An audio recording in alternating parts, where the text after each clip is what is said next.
হাই মৰমৰ বন্ধু বান্ধৱীসকল, সুজিত গগৈ এটা নতুন ভিডিঅ'লৈ আপোনালোকক স্বাগতম জনাইছোঁ। আজি মই গৈ আছোঁ বৰভেটিলৈ। আপোনালোকে ভিডিঅ'টো অকণো স্কিপ নকৰাকৈ চাই যাব। বৰভেটি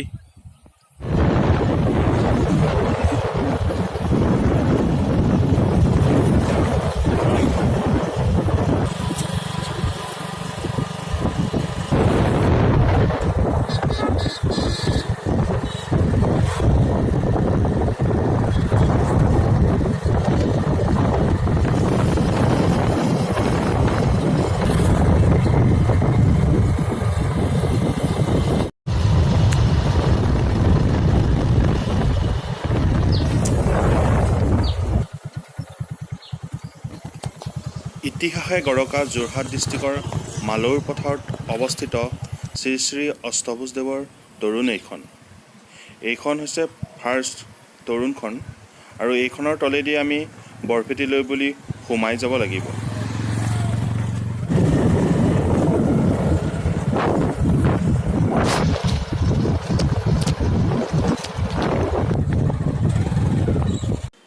আমি বৰভেটি পাই গ'লোহি। বৰভেটিৰ বাটচৰাৰ ফ্ৰণ্টত দোকান আছে, চাকি লৈ লওঁ।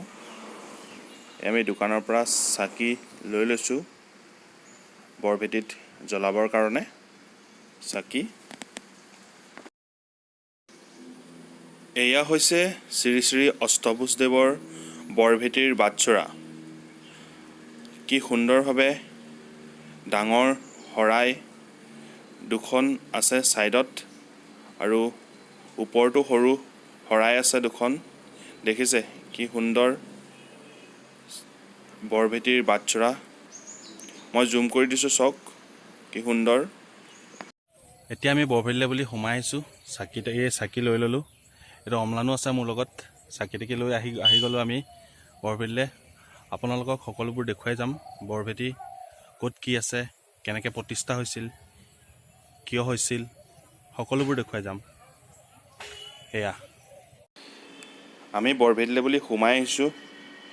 কি সুন্দৰ পৰিৱেশ, সেউজীয়া গছ গছনিৰে ভৰা, ছাইডতে পুখুৰী। আচলতে বৰভেটিলৈ আহিলে মনটো সঁচাই পবিত্ৰ যেন লাগে। এয়া জাপিটোৰ ছাইডত দুখন শৰাই কি সুন্দৰভাৱে বনাই থোৱা আছে, চাওক। এতিয়া আমি চাকি দি লওঁ।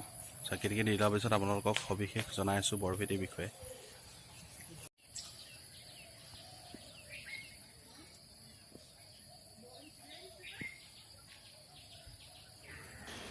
এগছ চাকি কি সুন্দৰভাৱে জ্বলাই ৰাখিছে, আৰু এই আইতাগৰাকীয়ে আগলি কলপাতত 3 গছ চাকি আৰু গুৱাপান দি বৰভেটি সেৱা লৈছে কণমানিজনীৰ সৈতে। আৰু বিভিন্ন জিলাৰ পৰা ভক্তসকলো আহিছে তেওঁলোকৰ মনৰ কামনা পূৰণ কৰিবলৈ বৰভেটিত চাকি দিবলৈ বুলি।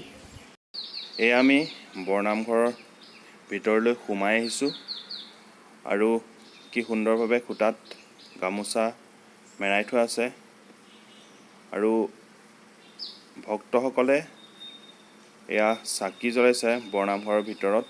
কি সুন্দৰভাৱে মণিকূট আছে, দেখিছে। ইয়াৰ পৰা আগলৈ যাব নোৱাৰিম। আচলতে ধৰ্মীয় সাজ পোছাক পৰিধান নকৰাকৈ নামঘৰৰ আগলৈ যাব নোৱাৰিম। আৰু এই স্থানত শৰাই, যিসকল ভক্তই শৰাই আনে, শৰাই লয়, আৰু শৰাই দিয়াৰ পাছত কুপন সংগ্ৰহ কৰি শৰাই ভগাৰ পাছত আচলতে মাৰ প্ৰসাদ তেওঁলোকে ল'ব পাৰে। কি সুন্দৰ নামঘৰ পৰিৱেশ এবাৰ আপোনালোকক দেখাই দিছোঁ, দেখিছেনে সুন্দৰ।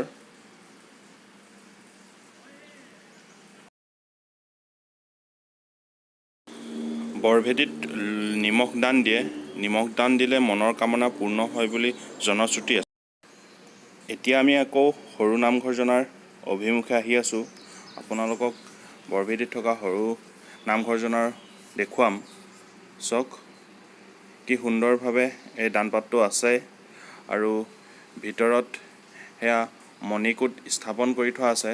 মণিকূটৰ ছাইডত ভাগৱত আৰু এগছি বন্তি জ্বলি আছে, চাওক।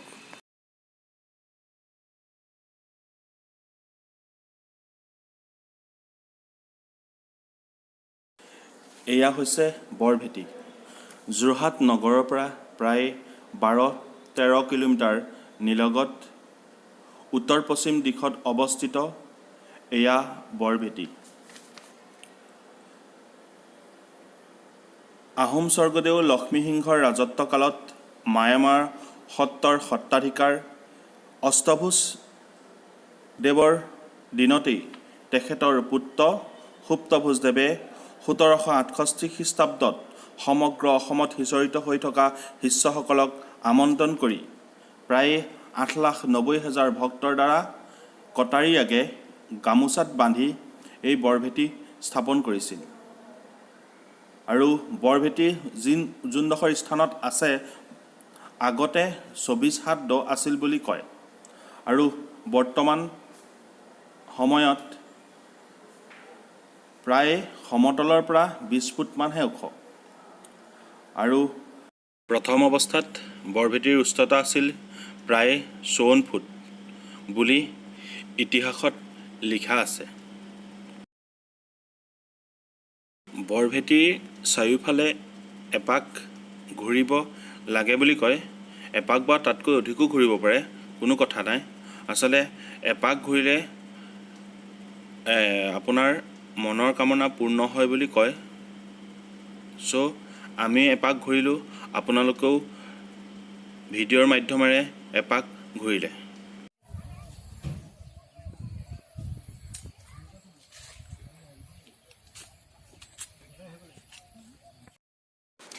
এইফালে এখন চাইনবোৰ্ড আছে, দেখিছে, আৰু চাইনবোৰ্ডত লিখা আছে গামোচা বা বস্তু আদি গছৰ ডালত নাবান্ধিব। আচলতে গছৰ ডালত বান্ধিব নালাগে, এটা নিৰ্দিষ্ট স্থানত দিবলৈ তেওঁলোকে আহ্বান জনাইছে। চ' আপোনালোকে গামোচা বা যিকোনো বস্তু যদি বৰভেটিলৈ আগবঢ়ায় কমিটিৰ বা নিৰ্দিষ্ট স্থানত দিব। এয়া আমি বৰভেটিৰ চাৰিওফালে এপাক ঘূৰি দিছোঁ। আপোনালোককো ভিডিঅ'ৰ মাধ্যমেৰে বৰভেটিৰ চাৰিওফাল দেখাইছোঁ।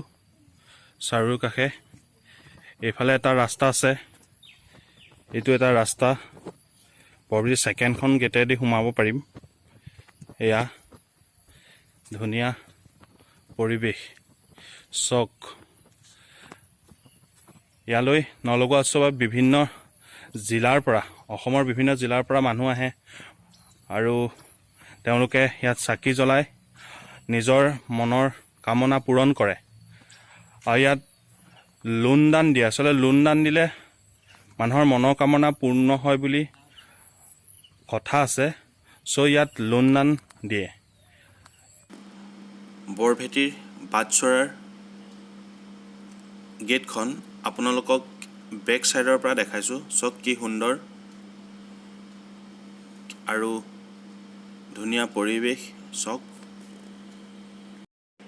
বৰভেটিৰ নিচেই কাষতেই মজিয়া ভেটি আছে। চক মজিয়া ভেটি কিমান ডাঙৰ, আৰু তাৰ ছাইডত এয়া বৰভেটিৰ ৰঙমঞ্চ আছে, ডাঙৰ ৰঙমঞ্চ। আৰু আপোনালোকে বৰভেটিলৈ নলগোৱা উৎসৱত আহিব, চাই যাব এবাৰ বৰভেটি। আৰু যদি মোৰ ভিডিঅ'টো ভাল পায় লাইক কৰিব, শ্বেয়াৰ কৰিব এণ্ড ছাবস্ক্ৰাইব কৰিব। ধন্যবাদ।